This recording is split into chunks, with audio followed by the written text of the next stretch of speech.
So if you've peeked at this channel in the past, even briefly, you've probably heard me get down and open wide for Frictional games on more than one occasion. And this was definitely for good reason. I mean, this is a studio that has produced some of the most unique and impactful experiences in all of horror gaming. Dark Descent obviously needs no introduction. I mean, Mark and Pewds and 50,000 other people have beat me to it by about a decade. It, along with PT a little later, is pretty much responsible for shaping the landscape of horror gaming since 2010. And then there's Soma. Soma is, in my estimation, the absolute gold standard for showing the storytelling possibilities of the video game medium.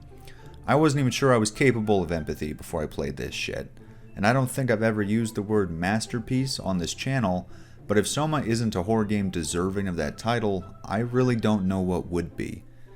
So, if you're like me, all this evidence of Frictional's talent probably makes you a little curious about what the fuck could have happened here.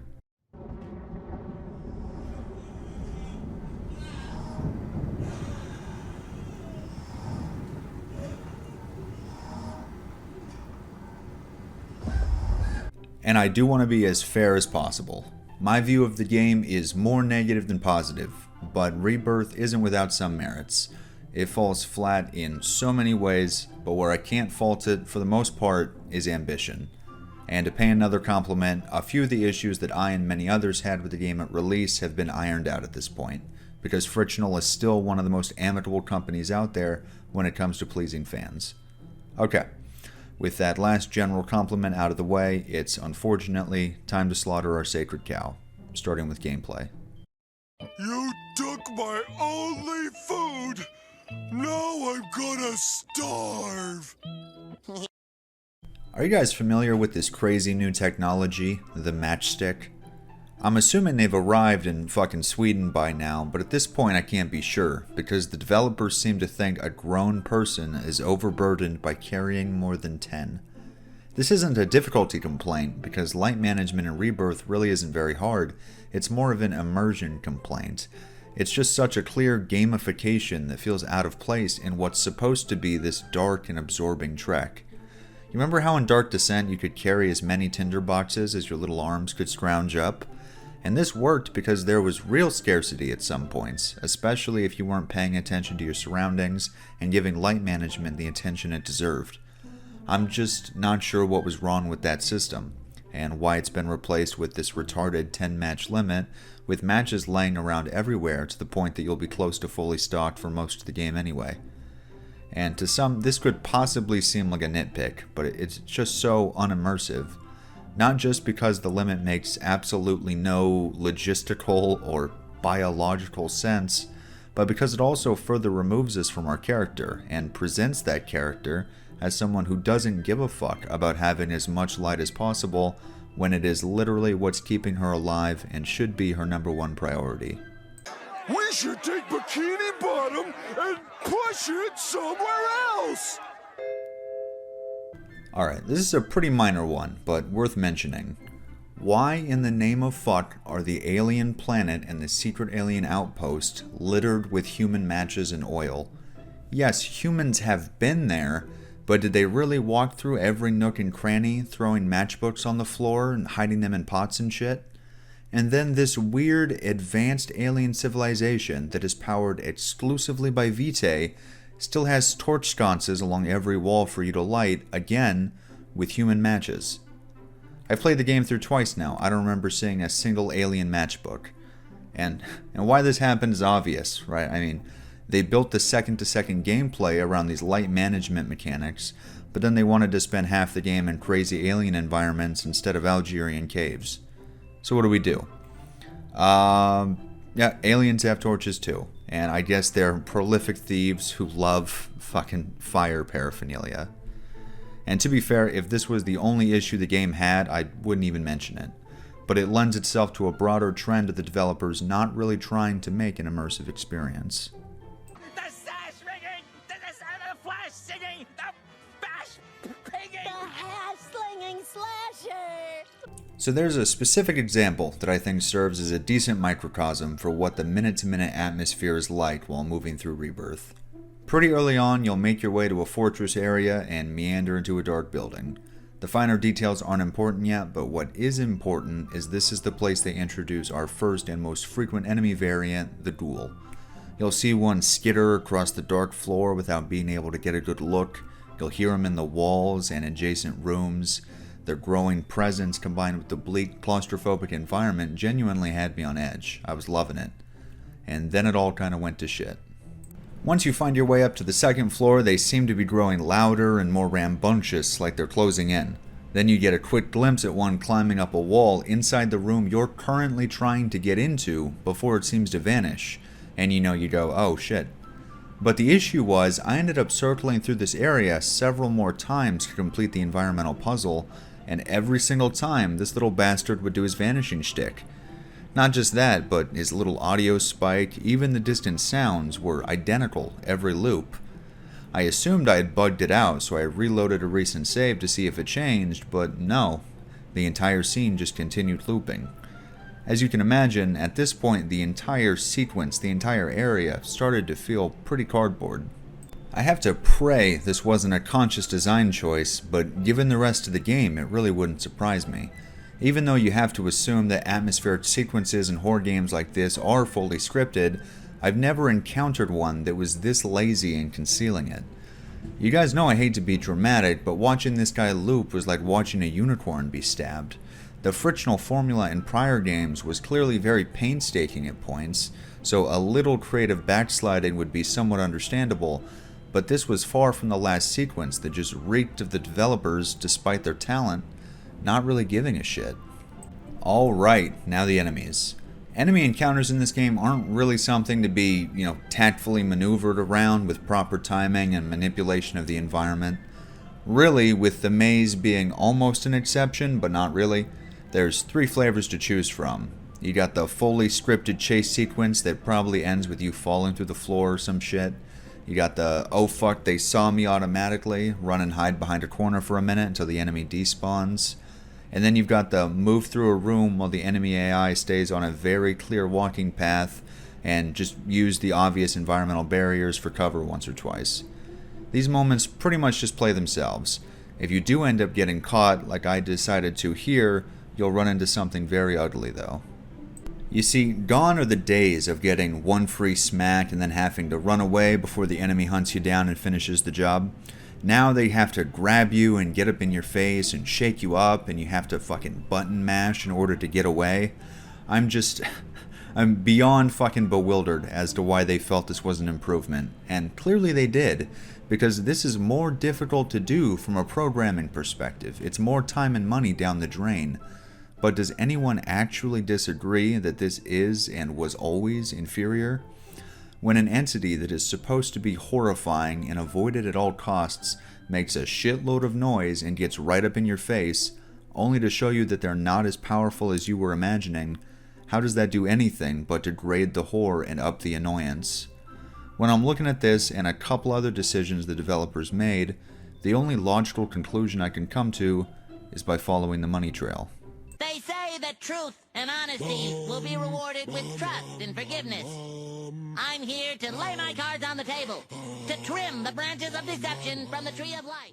So to beat a dead horse, Dark Descent was very popular and very influential in the industry. Heavily inspired by Dark Descent, we would get Outlast a few years later. Outlast can likely be credited with taking a lot of this Amnesia formula and upping the gore and the noise and implementing this very obnoxious, in-your-face style of enemy interaction. And it was also incredibly popular, inspiring quite a few other games to be more like it. Meanwhile, Frictional's hard at work on Soma, utilizing largely the same gameplay and enemy interaction style as Dark Descent, with a few minor improvements and a little more variety. And a couple years after Outlast, it would release to underwhelming sales, lukewarm reviews, and it would be the target of a couple very bad but very popular YouTube videos that would turn many people against it before they ever played it. And that fucking sucks. But Frictional kinda had to take it at face value, right? It seemed like horror fans had already lost interest in what they offered in favor of something a little more extravagant. And I don't work at the studio, but I would bet a week's pay that these monetary factors got in the way of creative vision at some point. and so we end up with arbitrary limitations on our resources and every enemy getting in your face and shouting. Cannot complete jigsaw puzzle. Difficulty level too advanced. A lot of the puzzles here are definitely solid little brain teasers that I liked on their own, but once again, there is a complete lack of concern for immersion, or even just making shit make sense. Quite seriously, every puzzle concerning alien technology is a wonderful example of this. Look at how you open doors in these fucking places. You pick up these little prisms that attract light from a big beam on the ceiling, and then you chain a row of them together until it can reach other light receptacles and power them up. Now, can anyone tell me why in the fuck any civilization, particularly one that is in many ways more advanced than humanity, would choose to design their automated doors this way?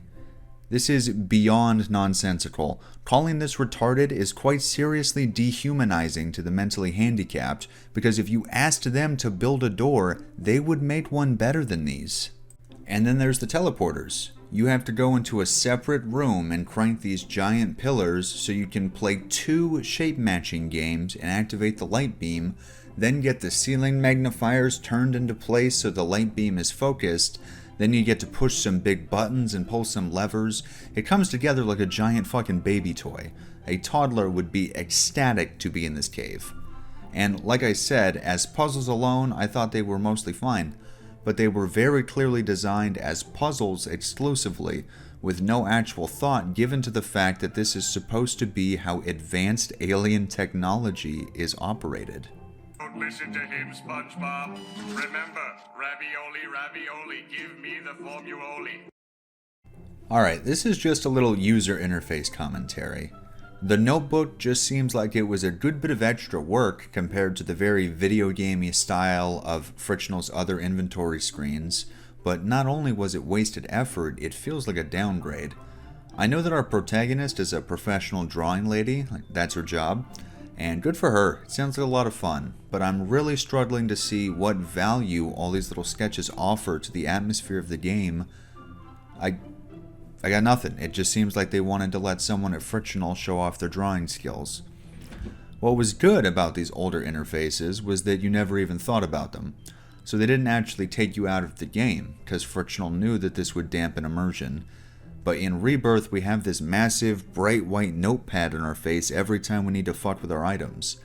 And I'll concede that this could definitely be classified as a nitpick, but I'm not sure why they wouldn't at least make the notebook look somewhat realistic, maybe like it had been in a plane crash and then gotten dragged through a bunch of dirty wet caves, or made it visible by in-game light, or I don't know, at least not made Tassi's sketches pop up while she's stumbling through the desert giving birth.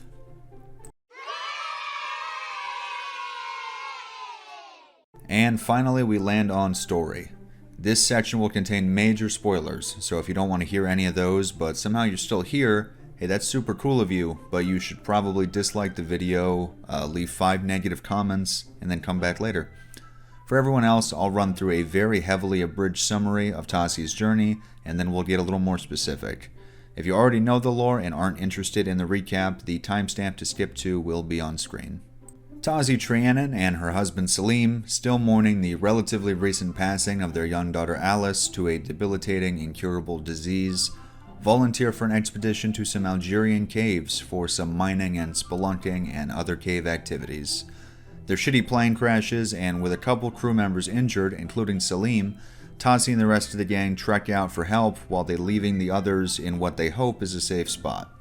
They see some horrific shit before they're rescued by an alien goddess queen and teleported to her palace across the universe, where she offers to return the crew to total safety in exchange for Tassi staying until she gives birth to the child that she does not know she's pregnant with. Tassi also comes into possession of a magic amulet that opens portals between Earth and this alien planet. She decides to say no thank you to the offer on the table, and so the alien queen tricks the entire crew by offering up some of her magic space water, claiming that it will nourish them and help them survive the desert when she puts them back, when in reality, it triggers a transformation into a horrific creature known as a harvester. The entire crew that is present, including Tassi, drinks this space water. Once they're teleported back to Algeria, some of the crew are kind of upset with Tassi, but they don't make a huge deal of it at first. That is until the water starts to take over. Then they make a really big deal about it. With everyone, including Tassi, going insane and becoming more violent, they disperse to different areas, and Tassi ends up running all the way back to the plane wreckage and chugging some laudanum, which does seem to help her mental and physical state, but her memory is severely damaged. And this is where the game actually starts. After a power nap, Tassi gets up with no fucking clue what's happened, snags her notebook, and commences to look for her husband. Before long, she realizes that she's pregnant, and more pregnant than she should be. She quickly finds her husband's corpse, and it's awfully sad. Moving on, she'll come into possession of one of the sacred orbs. You might remember these from another game. Unbeknownst to her, this brings her to the attention of the Shadow, the unstoppable amalgamation of violent red flesh that really doesn't like when its orbs are fucked with.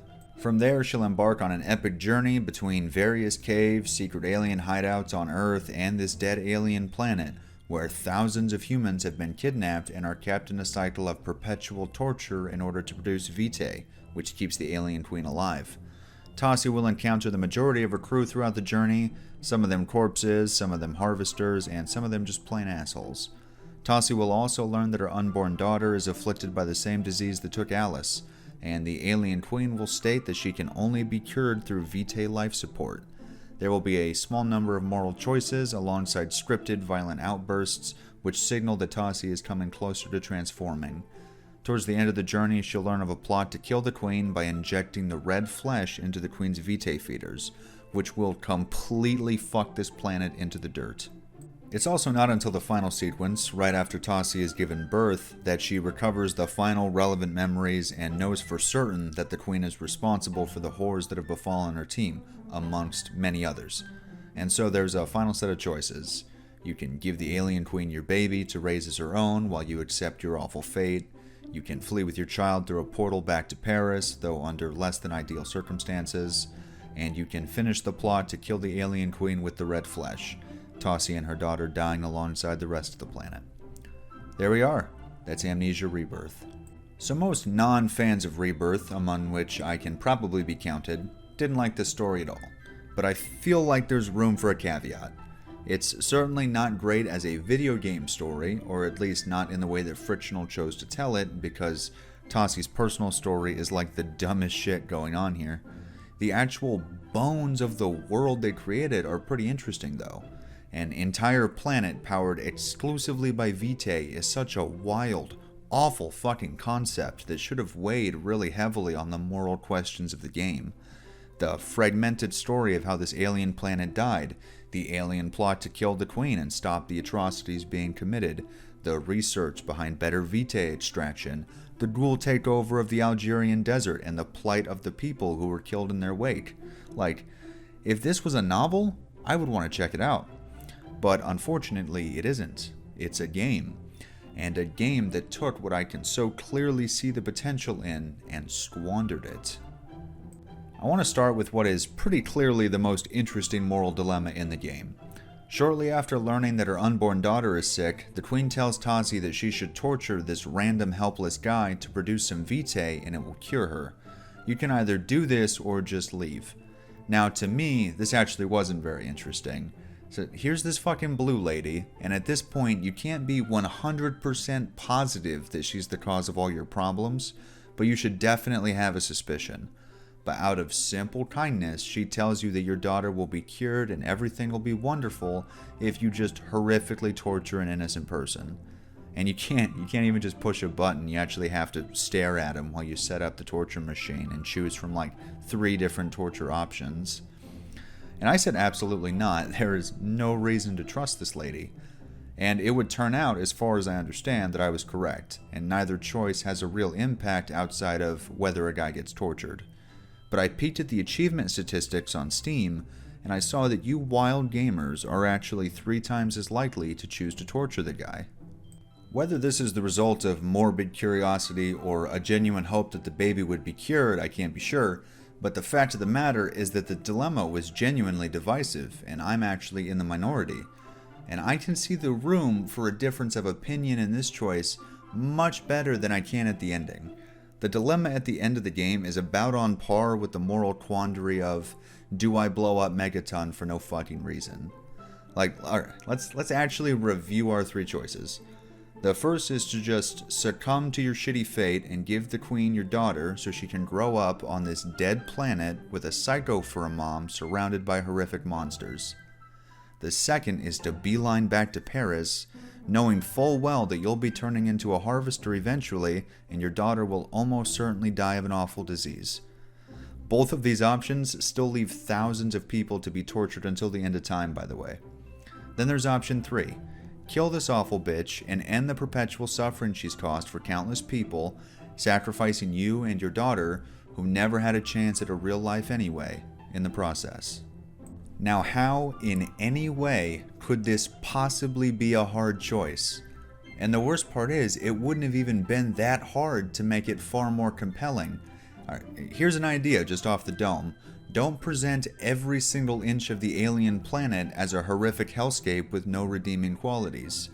Like what if the Queen's domain was beautiful and full of life and it looked like a place the daughter could be happy? But no, it's just a nasty fucking building in a nasty dead world. I was pretty positive that the ending would have me choosing between the future of Tossi's daughter and the suffering of those in the torture pods. I knew that shit would happen. But even though I was not impressed with the game by the time I figured that out, I still expected them to do an infinitely better job rationalizing the choices. But even if the moral dilemmas in this game, of which there are very, very few by the way, were on a level even remotely comparable to a work like Soma, it still might not have meant much because they absolutely butchered the personal story of our guide and protagonist, Tazi Trianon. Here's what we know about Tazi's values and personality. She really, really loves her husband, she really, really loved her daughter Alice, and she really loves her new baby.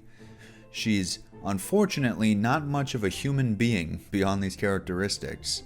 They really wanted to drill these things into you, I think for greater emotional impact at certain points and to give you a greater feeling of conflict at the ending. But I have to say, and I'm not being hyperbolic here, I truly cannot think of any work of fiction that has tried so relentlessly to build the audience's empathy for a character and situation, and had it be such a waste. Every single loading screen is some flashback, either to Tazi loving her daughter very much or being very sad that she's passed. All of them. Whenever your fear level starts to rise, which will be often, the mechanic for reducing it is talking to your womb and telling your unborn daughter how you love her and everything will be okay. And on top of this, they threw in a few of these god-awful dream sequences. Oh my fuck. There's like audio of playing with Alice or her struggling with sickness and this big retarded fetus in the sky. This is awful. This is like Death Stranding levels of storytelling. Why is this here? And the culmination of all this effort, the entire crux of the game's personal story, is you saying, yeah, dead babies is totally sad. Believe it or not, we don't need hours of this in order to come to that conclusion, because that's kind of a given. So much of this effort could have been diverted to actually contextualizing this fundamental empathy we all have into the broader story much better. But instead we end up with zero nuance and the big moral question of, is it okay for rampant murder and endless mass torture to continue as long as my daughter gets to live a miserable life hanging out with monsters? What an absolute misfire. I don't think any of us are terribly surprised that the lead writer on Dark Descent and Soma had nothing to do with this. I miss that guy. Why did he leave? Whatever the issue was, I'm sure you guys can resolve it, Frictional, I'm sure. Please. Fuck me. I hope he isn't dead or something. That would make this whole bit pretty tasteless. Anyway, I think that's where I should wrap things up.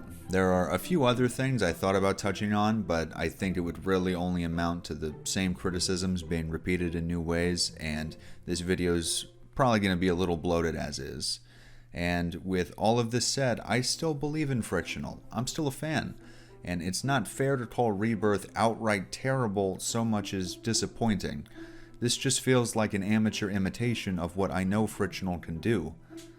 So, As always, if you think I'm totally wrong, I want to hear about it, and I will humbly accept any constructive criticism against my critique. Because I'm still learning how to do this too. I know I'm not a fucking mega mind over here. Also, anything else you guys want to tell me, that's cool too. So alright, I'll talk to you guys later.